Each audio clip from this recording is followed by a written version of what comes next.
जय हिंद दोस्तों, आज के इस वीडियो में आप लोगों के लिए लेकर आ चुका हूँ बिहार डीएलएड एंट्रेंस एग्जाम 2025 के लिए सोशल साइंस का प्रैक्टिस सेट नंबर 2। इससे पहले हम लोगों ने प्रैक्टिस सेट 1 कर लिया है, जा करके उसको देख लीजिएगा। और आप लोगों को पता है कि बिहार डीएलएड का जो एंट्रेंस एग्जाम होता है उसमें सामाजिक विज्ञान का जो टोटल 20 प्रश्न पूछा जाता है, जो कि प्रत्येक प्रश्न जो 1-1 मार्क्स का होता है। तो आज के इस वीडियो में हम लोग 20 अति महत्वपूर्ण प्रश्न को देखने वाले हैं। आप सभी लोग सारे क्वेश्चन को एक बार ध्यान से जरूर देख लीजिएगा। तो चलिए हम लोग बिना देर की क्लास की शुरुआत करते हैं। और आप लोग चैनल पे पहली बार आए हो तो चैनल को सब्सक्राइब जरूर कर लीजिएगा। चलिए पहला क्वेश्चन की ओर बढ़ते क्या करें। भारत में मजदूर संघ अधिनियम कब पारित हुआ था? 1926, 1930, 1927, 1929। इस चार ऑप्शन में से जो है आपका 1926 राइट आंसर हो जाएगा। 1926 में जो भारत में मजदूर संघ अधिनियम बना था मजदूरों को स्थिति को सुधारने के लिए। चलिए एक का ये नंबर ऑप्शन सही हो जाएगा। दूसरा प्रश्न की ओर बढ़ते क्या करा, देखिए भारतीय संविधान में मौलिक कर्तव्य किस देश से लिया गया है?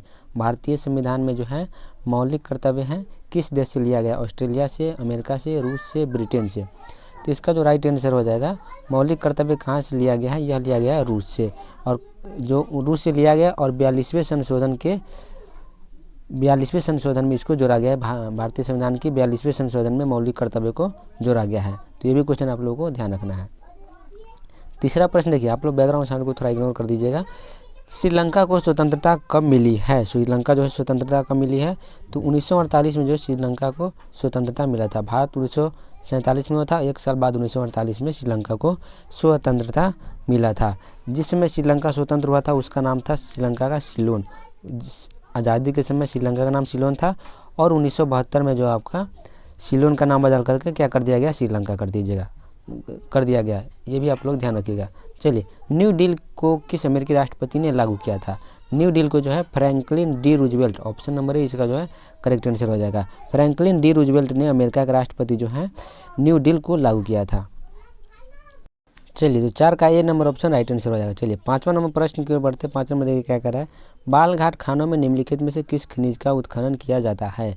बालघाट खानों में जो है किस खनिज का उत्खनन किया जाता है? तो इसका जो राइट आंसर हो जाएगा मैग्नीज का। ऑप्शन नंबर ए इसका राइट आंसर हो जाएगा मैग्नीज का। भारत के बालघाट खानों में मैग्नीज का खनन किया जाता है। चलिए 6 नंबर प्रश्न देखिए, भारत में निष्पक्ष निर्वाचन की प्रक्रिया के संचालन का दायित्व किन पर है? तो इसका जो राइट आंसर हो जाएगा आपका निर्वाचन आयोग पर। यानी भारत में निर्वाचन से संबंधित जितना भी काम होता है, चुनाव चिन्ह देना, मतदान करवाना, ये सभी काम निर्वाचन से संबंधित जितना भी काम होता है वह सब किसका होता है? निर्वाचन आयोग का। 6 का B number option right answer हो जाएगा। चलिए 7 नंबर प्रश्न देखिए, यंग इंडिया किसकी पत्रिका है? यंग इंडिया जो है किसके द्वारा पत्रिका लिखा गया है? यानी इसका यह पत्रिका जो किसके द्वारा शुरू किया गया था? यह पत्रिका जो है महात्मा गांधी ने शुरू किए थे। 7 का बी नंबर ऑप्शन सही हो जाएगा। चलिए 8 नंबर प्रश्न देखिए, राज्यसभा का सभापति कौन होता है? राज्यसभा का जो सभापति होगा वो कौन होता है? उपराष्ट्रपति। ऑप्शन नंबर बी जो है 8 का करेक्ट आंसर हो जाएगा। चलिए नेक्स्ट प्रश्न देखिए 9 नंबर, निम्नलिखित में कौन सा उम्र कार्यशील जनसंख्या का है? 15 से 30 साल, 15 से 60 साल, 30 से 60 साल, 15 से 50 साल। इनमें से जो कौन सा उम्र कार्यशील जनसंख्या के अंतर्गत आता है? तो 15 से लेकर के 60 साल तक ये आपका कार्यशील जनसंख्या के अंतर्गत आता है। इसी के आधार पर जो बेरोजगार, रोजगार के या फिर गरीबी निर्धनता सब निर्धारित किया जाता है। चलिए यूएनओ को किस वर्ष नोबेल शांति पुरस्कार से सम्मानित किया गया था? यूएनओ यूनाइटेड नेशन ऑर्गेनाइजेशन को किस वर्ष जो है नोबेल का शांति पुरस्कार दिया गया था? तो इनको जो मिला था 2001 में यूएनओ को शांति का नोबेल पुरस्कार दिया गया था। ऑप्शन नंबर सी इसका जो है 10 का राइट आंसर हो जाएगा। चलिए 11 नंबर प्रश्न देखिए, निम्नलिखित में कौन एक खाद्य फसल नहीं है? इनमें से कौन जो है खाद्य फसल नहीं है? तो आपका चावल भी, ये भी खाद्य, गेहूँ भी खाद्य हो जाएगा, मक्का भी खाद्य हो जाएगा, जबकि कपास जो है ये खाद्य फसल नहीं है। इसका प्रयोग क्यों होता है? कपड़ा बनाने में कपास का प्रयोग, तो वो खाद्य फसल नहीं होगा। बिहार में सर्वप्रथम नगर निगम की स्थापना कहाँ की गई है? तो बिहार में जो है सबसे पहला नगर निगम जो बना था पटना में बना था। कहाँ हुआ था? पटना में। कब हुआ था स्थापना इसका? 1952 ईस्वी में। पटना नगर निगम की स्थापना कब हुआ? 1952 में। चलिए 12 का B number option correct answer हो जाएगा। 13 नंबर प्रश्न देखिए, धुआंधार जलप्रपात किस नदी पर स्थित है? ए नंबर में नर्मदा नदी, बी ताप्ती, सी महानदी या डी नंबर गोदावरी।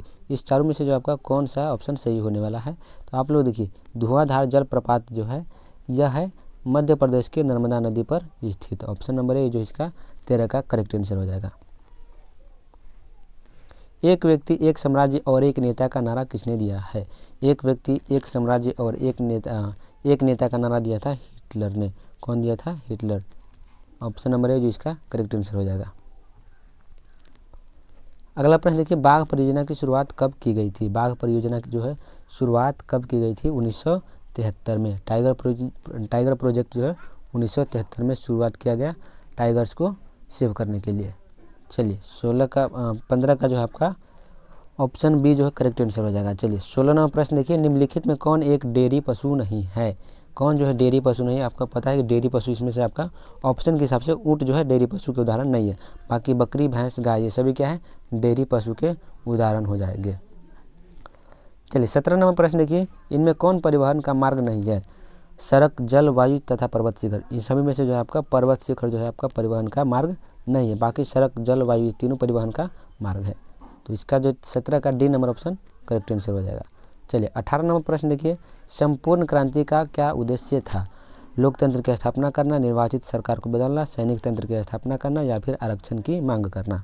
तो आप लोग यहाँ पर देख सकते हो निर्वाचित सरकार के बदलना। ऑप्शन बी में जो यहाँ पर है ये आपका करेक्ट आंसर हो जाएगा। और ये भी आप बात ध्यान रखिए, संपूर्ण क्रांति का जो है नारा कौन दिया था? तो इसको जो नारा दिया था जयप्रकाश नारायण ने। ऑप्शन जो है इसका 20 का सही हो जाएगा। और नारा किसने दिया? जयप्रकाश नारायण ने। इनको लोकनायक के नाम से भी जाना जाता है, इनका उपनाम भी लोकनायक है। तो ये भी आप ध्यान कर दीजिएगा। किस वर्ष हिटलर ने वर्साई की संधि को अस्वीकार कर दिया था? हिटलर ने जो है वर्साई की संधि को कब अस्वीकार कर दिया था? 1935 में। ऑप्शन बी जो इसका करेक्ट आंसर हो जाएगा। 1935 में हिटलर ने वर्साई संधि को अस्वीकार कर दिएगा।